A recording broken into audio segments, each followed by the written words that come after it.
10 inch முறுக்கு மந்த்ரா கடலை எண்ணெயில நானே பண்ணுது. ஒரு சேலஞ்ச், உங்களால இந்த மாதிரி முறுக்கு செய்ய முடியுமா? மந்த்ரா கடலை எண்ணெயில முறுக்கு செஞ்சு பாருங்க. ஓகே.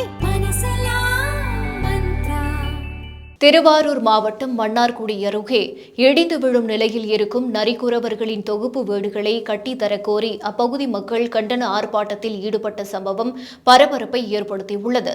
மன்னார்குடி அருகே பாமணி கிராமத்தில் சுமார் 65க்கும் மேற்பட்ட நரிக்குறவர்கள் வசித்து வருகின்றனர். இவர்கள் பாசிமணி, ஊசிமணி, ஐஸ்கிரீம், வளையல், குழந்தைகளுக்கான விளையாட்டுப் பொருட்கள் போன்றவற்றை விற்பனை செய்யும் தொழிலில் ஈடுபட்டு வருகின்றனர்.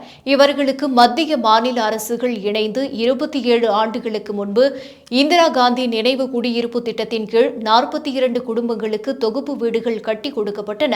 இந்த தொகுப்பு வீடுகளின் மேற்கூரை முழுவதும் சேதமடைந்துள்ளது. இதனால் அந்த மக்கள் தங்கள் குழந்தைகளை வீட்டில் வைத்துக் கொள்ள முடியாமல் பேருந்து நிலையம், அரசு மருத்துவமனை உள்ளிட்ட பல இடங்களில் தங்கி வருகின்றனர்.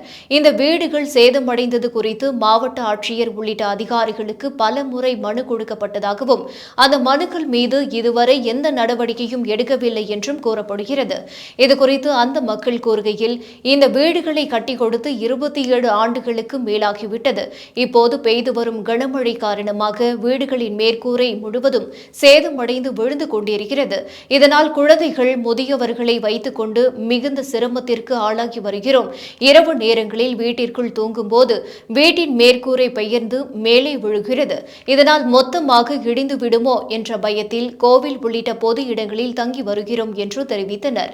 மேலும் தமிழக அரசு தற்போது நரிக்குறவர் இன மக்களுக்கு தொகுப்பு வீடுகளை கட்டி கொடுத்து வருவதாகவும், அதேபோல பாமணி கிராமத்தில் வசிக்கும் நரிக்குறவர் மக்களுக்கும் மத்திய மாநில அரசுகள் தொகுப்பு வீடுகளை கட்டி கொடுக்க வேண்டும் எனவும் கூறி அந்த மக்கள் ஆர்ப்பாட்டத்தில் ஈடுபட்டனர். இந்த சம்பவத்தால் அப்பகுதியில் பரபரப்பு ஏற்பட்டது. நாங்கள் ஒரு 4 தலைமுறையில இந்த பாமணியில நாங்கள் வாழ்ந்து கொண்டிருக்கிறோம். 27 வருஷத்துக்கு முன்னாடி கட்டி கொடுத்த வீடு, காலனி வீடு இருக்குது. அப்போ 25 வருஷம் முன்னாடி கட்டி கொடுத்த காலனி வீடு இருக்கு. அது இடிந்து கொண்டு இருக்குது. எங்களுக்கு வாழ்வாதாரத்தில் வீடு தான் எங்களுக்கு மெயினாக இருக்குது. நாங்கள் அன்னன்னைக்கு ஊசி பாசி வியாபாரம் பண்ணுறோம். தெருக்கோலில் நாங்கள் கடை போட்டு வியாபாரம் பண்ணுறோம். பஸ் ஸ்டாண்டில் நாங்கள் வியாபாரம் பண்ண மாட்டோம்.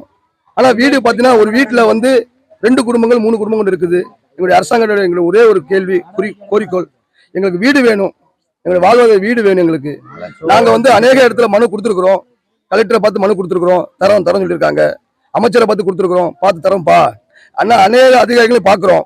அப்படிதான் பார்த்துட்டு இருக்காங்க. வரன்னு சொல்லிட்டு இருக்கிறாங்க. இது வந்த பாடு கிடையாது. போன வருடத்துல ஒரு வீடு இடிந்து விழுந்து ஒரு புள்ள மேல விழுந்து கை உடைஞ்சது. அது அரசாங்கத்துக்கு தெரியும். அந்த பிள்ளைக்கு நிவாரணம் கொடுத்தாங்க, 5000 கொடுத்தாங்க. அப்போ கூட நாங்கள் சொன்னோம், ஏதாவது ஒரு முடிவு எடுங்க சார், உயிர் போற முன்னாடி ஒரு முடிவு எடுத்து கொடுங்க. அநேக ஊர்ல வீடு கட்டி கொடுக்குறாங்க. தஞ்சாவூர் மாவட்டத்தில் வீடு கட்டி கொடுக்குறாங்க.